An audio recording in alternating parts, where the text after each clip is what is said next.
북한 군인 한 명이 판문점 공동경비구역 JSA로 귀순 도중 총격을 받았습니다. 이와 관련해서 당시 우리 군의 대응이 적절했는지에 대한 논란이 일고 있습니다. 귀순 과정에서 JSA 내에 군사 분계선을 넘어와서도 총을 맞았는지 바로 그 여부입니다.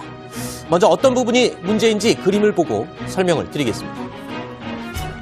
자, 두 가지 상황을 저희가 그래픽으로 준비를 해봤습니다. 첫 번째 상황과 두 번째 상황 거의 비슷한데 마지막 부분이 살짝 다릅니다.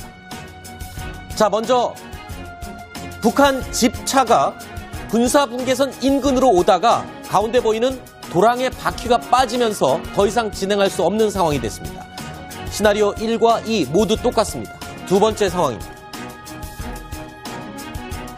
총을 든 AK 소총을 든 북한군 병사 3명이 나타나서 동쪽에서 서쪽으로 자동차 방향으로 이동하는 모습이 우리 군에 의해서 포착이 됐습니다. 그리고 차에서 귀순 병사가 내려서 달아납니다. 바로 여기서부터 차이점이 발생합니다. 군사 분계선을 넘기 전에 피격이 됐는지 아니면 군사 분계선을 이미 넘어온 상태에서 피격이 됐는지 이 두 가지 차이점이 아주 큰 의미를 가지고 있습니다. 자, 어떤 차이가 있을까요? 군사 분계선을 넘기 전에 피격된 상태로 넘어왔는지 아니면 군사 분계선을 넘어온 다음에 피격이 됐는지 이유종 기자, 어떤 점이 가장 논란이 되고 있습니까? 일단 군사 분계선을 넘어서까지도 맞았는가, 이 점이 매우 중요합니다. 왜냐하면 북한 지역에서 북한군 병사가 피격을 당했다면 우리 정전위원회에 있는 군사협정 위반에 해당되지 않습니다. 하지만 남측으로 넘어온 상황에서도 계속 총을 맞았다면 그 문제점이 생기고요. 이렇게 되면 유엔사 교전 수칙에 따라서 남측에 있는 병사들이 대응을 해야 됩니다. 대응 사격을 해야 되는데 이 부분이 현재 엇갈리고 있습니다. 일단 합참에 대해서는 피탄 장소에 대해서는 군정의 조사를 통해 확인해 봐야 된다. 현재 육안으로는 확인하기 어렵다. 이렇게 얘기를 했는데 유엔사에서는 보도자료를 이렇게 냈습니다. 유엔사에서는요, 북한군 한 명이 차량에 하차하여 계속해서 군사 분계선을 넘어 남쪽으로 도주하였으며 도중하는 동안 다른 병사로부터 총을 맞았다. 이렇게 얘기했으니까 남쪽으로 내려오면서도 맞을 확률이 있다는 얘기입니다. 아직까지 정확한 건 합참에서도 확인을 하지 못하고 있습니다. 그러니까 유엔사에서 확인을 해야지만, 조사가 제대로 돼야지만 이 부분이 확인되는 거죠. 군사분계선을 넘기 전에 피격당했는지 넘어와서 피격을 당했는지. 자, 군사분계선을 넘어온 다음부터는 대한민국으로 망명이 완료가 된 상태입니다. 네. 그러면 망명 한 사람을 북한이 쏘았다 그러면 그건 상당한 문제가 있는 것이죠. 그렇죠. 당연히 북한에 항의를 하고 해야 될 부분인데 만약에 군사분계선을 넘기 전에 총을 맞았다 그러면 그건 뭐 자기 나라 병사를 자기가 쏜 것이 되니까 우리가 그것까지는 항의를 할 수가 없을 겁니다. 네. 자, 그런데 여기서 또 중요한 문제가 있습니다. 교전 수칙을 제대로 지켰느냐, 북한에선 총을 쏘는데 우리 군은 뭐 했냐라고 일부 언론에서 문제 제기를 하고 있습니다. 그리고 실제로 그 부분이 궁금한 점이기도 합니다. 신균 대표님, 네. 교전 수칙 기준이 뭡니까? 자, 비례성과 충분성이라는 거거든요. 네. 비례성은 뭐냐면은 우리가 당한 만큼 그대로 이제 그 정도로 갚아준다라는 네. 것이고, 그것을 이제 충분한 만큼 해준다는 것인데 그 전제가 또 있습니다. 바로 자유성입니다.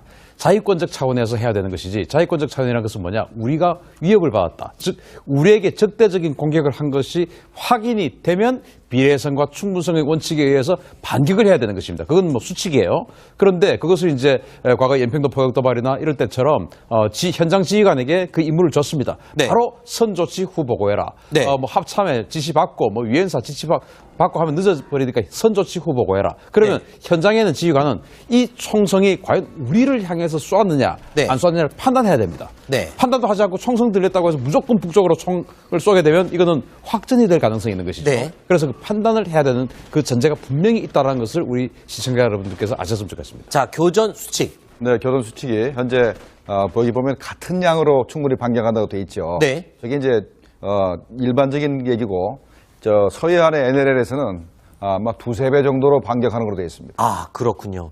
자, 일단 교전 수칙은요, 모든 곳에서 같은 내용이 아닙니다. 어떤 상황에 처해 있느냐, 어떤 지점이냐에 따라서 명령과 교전 수칙은 각기 다 다를 수 있습니다. 한데 이 JSA 공동경비구역 JSA 내에서의 교전 수칙은 2급 비밀이기 때문에 정확하게 알지는 못하지만 알려진 바로는 우리 측 병력을 위해하려는 공격이 직접적으로 있을 경우 같은 무기로 같은 양의 응사를 하는 것, 이렇게 알려지고 있습니다. 그래서 저희 톱10 팀이요, 실제로 JSA에 근무했던 분에게 물어봤습니다. 어떤 교전 수칙을 교육받았냐 물었더니 이렇게 답이 왔습니다.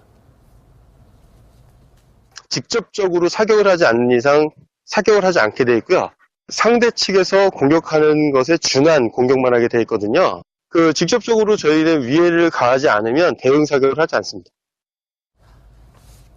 네, 그러니까 들은 말씀 그대로네요. 그러니까 우리를 향해서 공격한 상황이 아니기 때문에, 그러니까 우리 병사, 우리 초소가 직접 공격을 받은 경우가 아니기 때문에 대응할 상황이 아니었다고 현장에선 판단했을 수 있겠군요. 그러니까 이게 북한군 병사가 넘어오는 상황에 그를 구출해야 되는 게 우선이었고 우리가 응사를 해야 될 상황은 아니었다라고 판단한 것으로 그렇게 들리거든요. 첫 번째는 응사를 해야 되는 상황인지 아니어야 되는 상황인지, 네. 이 총성이 우리를 향해서 공격하는지 그거를 판단하는 시간이 필요하고, 판단을 해봤더니 우리에게는 지금 피탄 흔적이나 네. 우리가 다친 어떤 사람, 우리가 다친 기물, 이런 게 파괴된 기물 이런 게 없다. 그러면 우리에게는 아니구나. 또는 우리 상공을 지나갔다 해도 그것은 적대적 어떤 마음을 가지고 쏜 것인지 네. 오바를 한 것인지 모르지 않습니까? 네. 그래서 그런 것을 판단할 시간이 필요한 겁니다.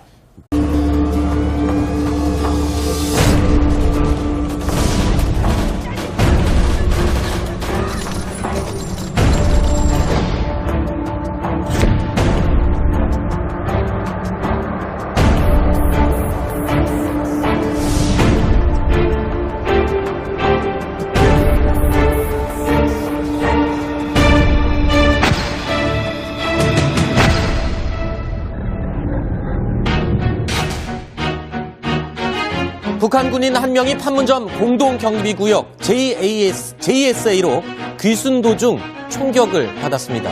이와 관련해서 당시 우리 군의 대응이 적절했는지에 대한 논란이 일고 있습니다. 귀순 과정에서 JSA 내에 군사 분계선을 넘어와서도 총을 맞았는지 바로 그 여부입니다. 먼저 어떤 부분이 문제인지 그림을 보고 설명을 드리겠습니다. 자, 두 가지 상황을 저희가 그래픽으로 준비를 해봤습니다. 첫 번째 상황과 두 번째 상황 거의 비슷한데 마지막 부분이 살짝 다릅니다. 자, 먼저 북한 집차가 군사분계선 인근으로 오다가 가운데 보이는 도랑의 바퀴가 빠지면서 더 이상 진행할 수 없는 상황이 됐습니다. 시나리오 1과 2 모두 똑같습니다. 두 번째 상황입니다. 총을 든 AK 소총을 든 북한군 병사 3명이 나타나서 동쪽에서 서쪽으로 자동차 방향으로 이동하는 모습이 우리 군에 의해서 포착이 됐습니다. 그리고 차에서 귀순 병사가 내려서 달아납니다. 바로 여기서부터 차이점이 발생합니다.